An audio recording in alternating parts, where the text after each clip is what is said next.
योग करने में क्या दिक्कत आती है आपको? कौन कौन आप में योग करता है और जिसका योग लगता है?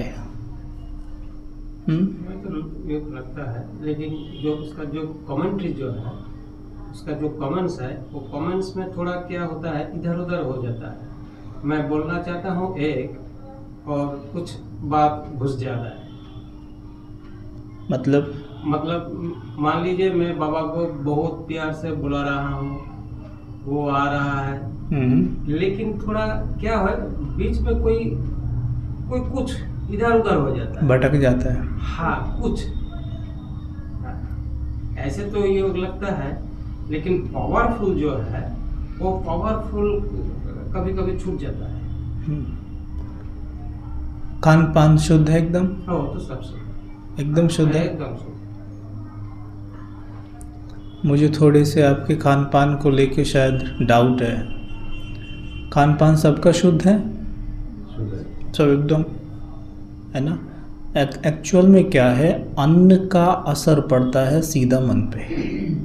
अगर हमारे अन्न में थोड़ा भी तामसिकता मिक्स है तो मन पे अपने आप उसका असर आ जाएगा। अगर हमारे अन्न में थोड़ी भी तामसिकता है तो उसका सीधा असर हमारे मन पे आ जाएगा। अगर हम अपना जीवन सात्विक बनाना चाहते हैं तो अन्न उस सबसे पहले हमें सात्विक बनाना पड़ेगा। अन्न पर विशेष अटेंशन दीजिए।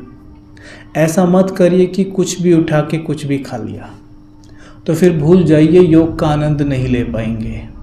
और इसमें थोड़ा सा कंट्रोल की बात है, क्योंकि किसी भी भोजन को जो हम निरंतर 11 दिन कर लेते हैं ना, हमारा जो जीभ है, टेस्ट बर्ड्स हैं, उसको स्वीकार कर लेता है और उसको वही फिर टेस्टी लगने लगता है।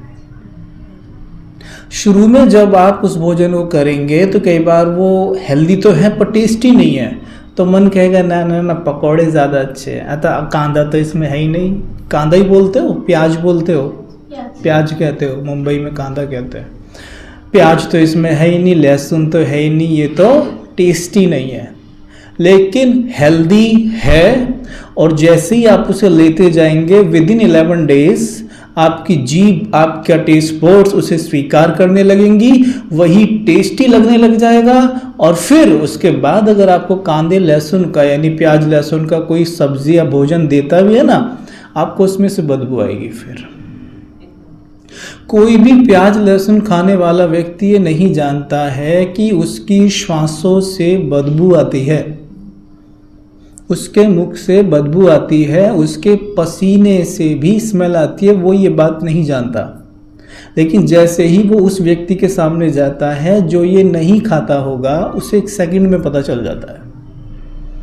एक्चुअल में क्या है, हमारी जो बॉडी है वो प्याज लहसुन को पूरी तरह से अब्जॉर्ब कर नहीं पाती है, पूरी तरह से डाइजेस्ट कर नहीं पाती है, इस कारण वो बदबू के रूप में बाहर आती है। जैसे हमारी बॉडी अल्कोहल को डाइजेस्ट करने के लिए नहीं बनी है, राइट? अल्कोहल को डाइजेस्ट करने के लिए नहीं बना, आप अल्कोहल लीजिए, आपके मुख से बदबू आना शुरू हो जाएगा, राइट? जिस चीज़ को हमारी बॉडी डाइजेस्ट नहीं कर पाती है उससे स्मेल आएगा ही। और उससे जैसे मानो प्याज लहसुन से हमारा पसीने से बदबू आ रहा है, मुख से आ रहा है, तो उससे क्या होगा, हमारी इमेज पे भी फ़र्क पड़ता है, हमारा ऑरे पे भी फ़र्क पड़ता है। प्लस प्याज लहसुन हाईली तामसिकता में आता है। कुछ लोग कहते हैं भाई ये दवा है, ठीक है दवा हो सकती है, पर दवा, डॉक्टर साहब यहाँ बैठे हैं, दवा रोज़ थोड़ी ना ली जाती है भाई। चलो मान लो वो दवा है, अब दवा को रोज़ लिए जाओ, हैं? क्रोसिन होती है, डोलो होती है, आप डोलो रोज़ लो, उससे कोई असर रहेगा आपकी बॉडी पे? है ना? हैबिचुअल होगी ना बॉडी उसकी, अब बस आप उसे लिए जा रहे हैं, रोज़ लिए जा रहे हैं, और अंदर वो प्रॉब्लम किए जा रही है, बस अब उसका उल्टा काम शुरू हो गया है। भले प्याज लहसुन अगर दवा की तरह आपको किसी ने बताया 2-4 दिन के लिए, वो बात अलग है, लेकिन हम तो उसे टेस्ट के लिए ले रहे हैं ना,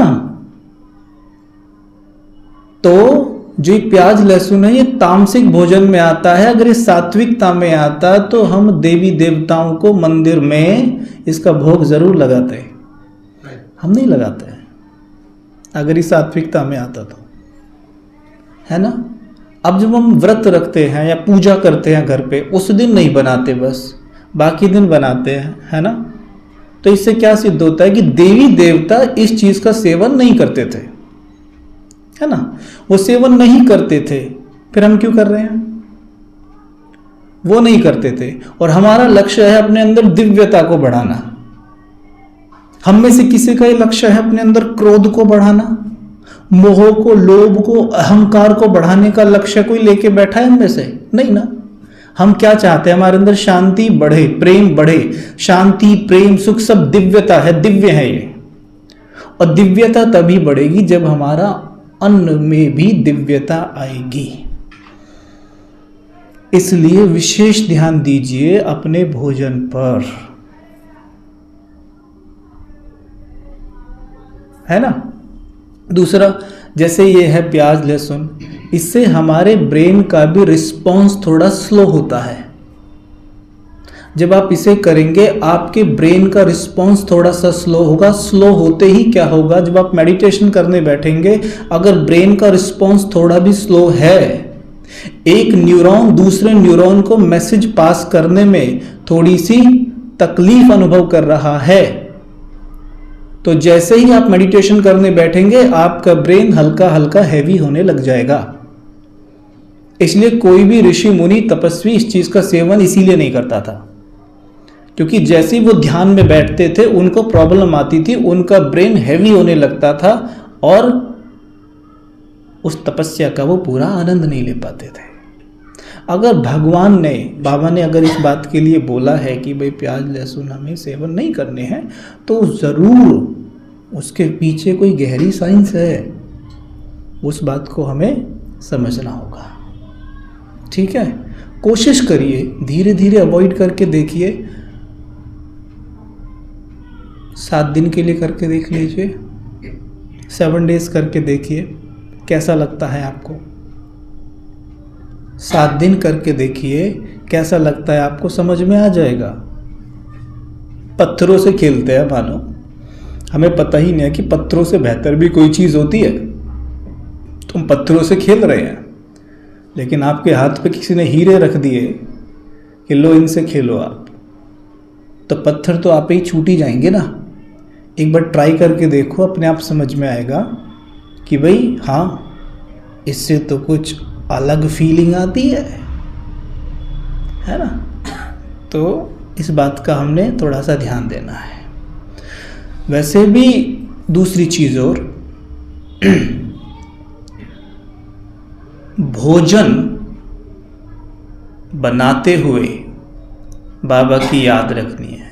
आप में भोजन कोई बनाता है? भाइयों में कोई भी भोजन बनाता है आप में? अब बना बनाया खाते हुए माताएं तो बनाती हैं। तो भोजन बनाते हुए बाबा की याद रखनी है। जैसे हम भोजन बनाते हुए बाबा को याद करेंगे तो वो वाइब्रेशंस भोजन में जाते हैं और वो भोजन बन जाता है प्रसाद। और जब उस भोजन को ग्रहण करते हैं तो उसका असर फिर हमारे मन पे पड़ता ही है। साथ में जब आप भोजन करें तो भी डायरेक्ट शुरू ना हो जाएं। और साथ में एक चीज़ का और ध्यान रखना है कि जितना हो सके भोजन के दौरान मौन का अनुभव करिए। और अगर मजबूरी में बात करनी पड़ी रही है तो भी अपनी स्थिति का ध्यान रखिए कि मैं कौन हूँ। बीच बीच में आप स्वयं दोहरा सकते हैं। अगर बात भी करनी पड़ रही हो, कोई आ ही गया हो आपके घर पे, भाई ज़रूरी है ना, तो भी भोजन करते करते कभी कह दिया मैं एक दिव्य आत्मा हूँ, है ना। कभी कुछ संकल्प कर लिया कि मैं आत्मा इस शरीर के अंदर विराजमान हूँ, मैं भोजन इस शरीर को करा रही हूँ। और ऐसे ही आप बात कर सकते हैं फिर, अगर ज़रूरी है तो। ज़रूरी नहीं है तो फिर तो आप जानती हैं क्या करना है। क्योंकि शिव बाबा के महावाक्य हैं, जो बच्चे भोजन करते हुए मुझे याद नहीं करते उनका भोजन माया खा जाती है। अब हम ये सोचते थे, जब मैंने ये पहली बार पढ़े थे, कि अच्छा बाबा को याद नहीं करते तो भोजन माया खा जाती है। भोजन माया कैसे खा जाती होगी? भोजन तो मैं ही खाता हूँ, माया कैसे खा जाती है भोजन? आपने इस पे विचार किया है कि भोजन माया कैसे खा जाती है? कैसे खा जाती होगी भोजन माया? देखो, भोजन कौन करता है, तन या मन? तन करता है। क्या सोचते हो आप, भोजन तन करता है या मन करता है? बोलो। तन करता है। तन करता है। सभी ऐसा सोचते हैं? कंफ्यूज है बाकी, है ना? भोजन वास्तव में मन करता है तन के लिए। जब आपको भोजन नहीं करना होता तो क्या कहते हो? मन नहीं है, मन नहीं है। ये थोड़ी ना कहते तन नहीं है, मन नहीं है, कहते हो ना? तो मतलब भोजन मन करता है, और मन ही संकल्प भी करता है ना?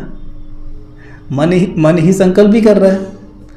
अब मानो भोजन करते हुए मेरा ये संकल्प चल रहा है कि दुनिया बड़ी खराब है, या मेरा बॉस ठीक नहीं है, या बच्चे मेरा कहना नहीं मानते, या घर की हालत ठीक नहीं है, ये सब चल रहा है। मान लो माताएं सोच रही हैं, हाँ ऐसा तो मैं सोचती हूँ।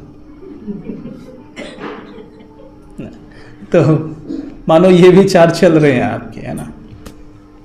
तो क्या होता है, जैसे ही मेरा ये विचार चल रहा है तो मन ये विचार कर रहा है, तो वो वाइब्रेशन कहाँ जा रहे हैं? सीधे भोजन में जा रहे हैं। भोजन में मिक्स हो गए, अब वो भोजन मेरे तन के अंदर जाता है। भोजन में माया घुस गई या नहीं घुस गई? जब हमने बाबा को याद नहीं किया। माया मतलब क्या है? कमी, कमजोरियां, नेगेटिविटी, वाइसेस को माया कहते हैं। और मैंने विचारों के माध्यम से उसे भोजन में घुसा दिया, ये सोचते सोचते, अब वो भोजन में है, ठीक। अब जैसे ही मैंने उस भोजन को ग्रहण किया, वो अंदर चला गया बॉडी में। अब आपको तो पता ही है, जब हम भोजन एक बार करते हैं, मानो एक बार अभी हमने भोजन किया, तो वो पूरी तरह से हमारी बॉडी से पूरी तरह से बाहर निकलने में तो काफ़ी घंटे लगाता है। इतने घंटे तक वो भोजन हमारी बॉडी में रहेगा, तो उसका प्रभाव तो हम पे पड़ेगा ना फिर। तो माया भोजन के माध्यम से गई अंदर, इसलिए बाबा कहते हैं जो बच्चे भोजन करते हुए मुझे याद नहीं करते, माया उनका भोजन खा जाती है। वो फिर डिस्टर्ब से रहते हैं। समझ में आई ये बात? इसलिए हमें भोजन करते हुए बाबा की याद में रहना जरूरी है। नुकसान अपना ही है, नहीं तो ना मत रहो, नुकसान अपना ही हो जाएगा, है ना? तो जब अगर आप भोजन के दौरान बाबा को याद नहीं करेंगे तो योग में बहुत लड़ाई होएगी, क्योंकि वो थॉट के साथ भोजन अंदर गया है। बाबा कहते हैं अगर तुम पानी और खाना मेरी याद में कर लो, 50% से ज़्यादा पवित्रता तुम्हारी ऐसी हो जाएगी। और योग का आधार ही है पवित्रता। जितनी प्योरिटी होगी उतना बेहतरीन योग का आनंद ले पाओगे।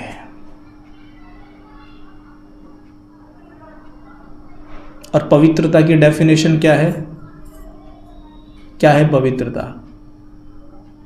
जब काम, क्रोध, मोह, लोभ, अहंकार से जुड़ी कोई भी चीज हम स्थूल कर्मेंद्रियों से नहीं करते, उसे कहते हैं ब्रह्मचर्य, ठीक।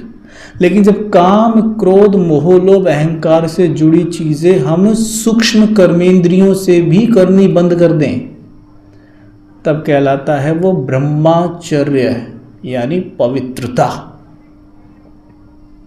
क्लियर हो गई बात? यानी मन में भी काम, क्रोध, मोह, लोभ टच भी ना करे, अनटच प्योरिटी कहते हैं इसको, टच भी ना करे। और वो उसके लिए भोजन बहुत मायने रखता है। अगर भोजन शुद्ध नहीं रहा ना, तो कितनी भी कोशिश कर लेना, वाइसेस सूक्ष्म कर्मेंद्रियों में टच ना करें, हो नहीं सकता। जरूर टच करेंगे, और जैसे टच करेंगे तो पवित्रता तो भंग हो गई। बाकी स्थूल कर्मेंद्रियों को किसी तरह थाम के रखा हुआ है, तो ब्रह्मचर्य माना जाएगा। लेकिन ब्रह्मचर्य नहीं माना जाएगा, पवित्रता नहीं मानी जाएगी। और पवित्रता जैसी कम हुई, जैसे मान लो आज आपके सूक्ष्म कर्मेंद्रियों में वाइसिस ने आपको परेशान किया है, तो योग में बैठते ही आपको अनुभव होगा कि मुझे योग में आज मेहनत लग रही है। समझ में आ रही है बातें? तो इस बात का ध्यान देना है थोड़ा सा। तो एक छोटा सा अभ्यास करते हैं। अच्छा, बैठ जाओ सीधे और संकल्प करो कि मैं आत्मा मस्तक के बीच में बैठी हुई हूं।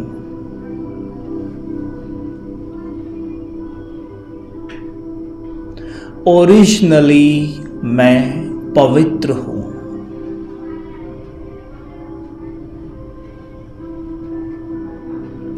मेरा धर्म ही पवित्रता है।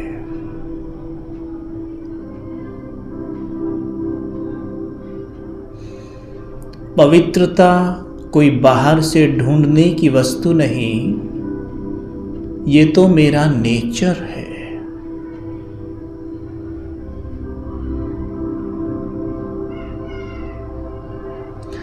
किंतु मैं इसका अनुभव इसलिए नहीं कर पा रही हूं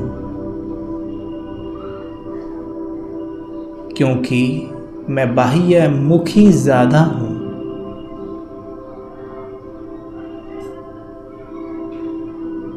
संकल्प करें, मैं अंतर मन की यात्रा पर हूं।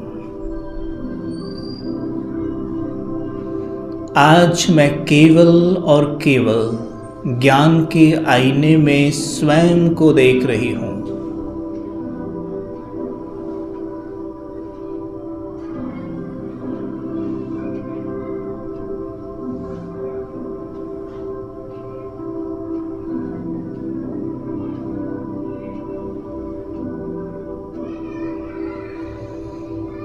भूल जाइए कि मुझे देह रूपी वस्त्र है भी। संकल्प करिए, मैं हूं निराकार आत्मा।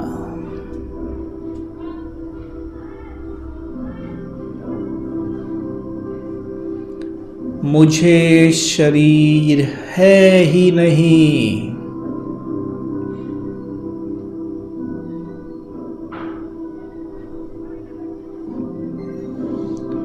मुझे शरीर है ही नहीं।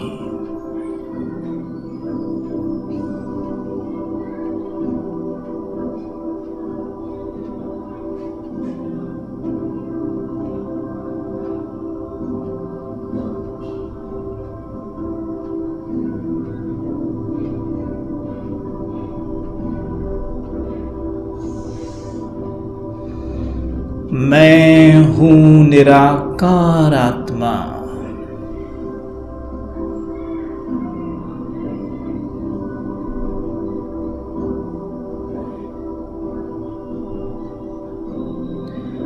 मैं प्रकाश के शरीर में चमकती एक मणि हूं।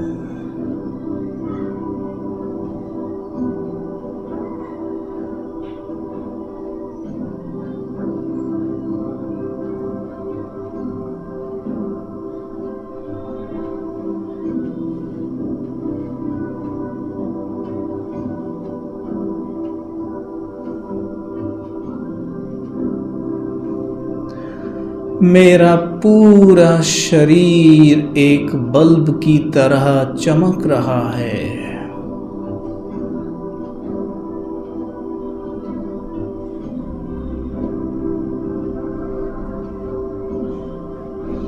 मेरे अंग अंग से प्रकाश निकल रहा है।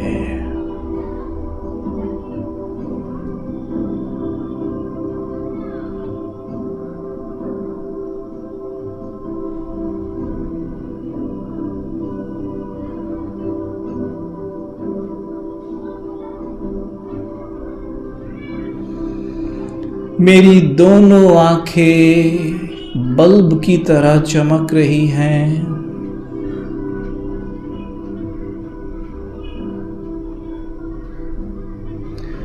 मेरा पूरा शरीर ट्यूबलाइट की तरह चमक रहा है।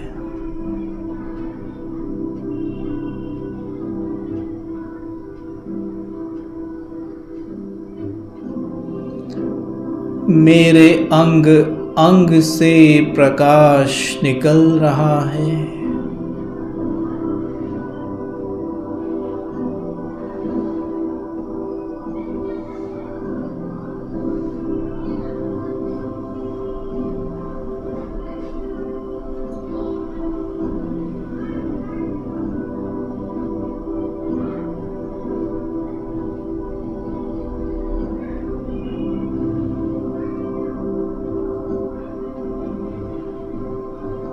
मैं पवित्रता का फरिश्ता हूँ।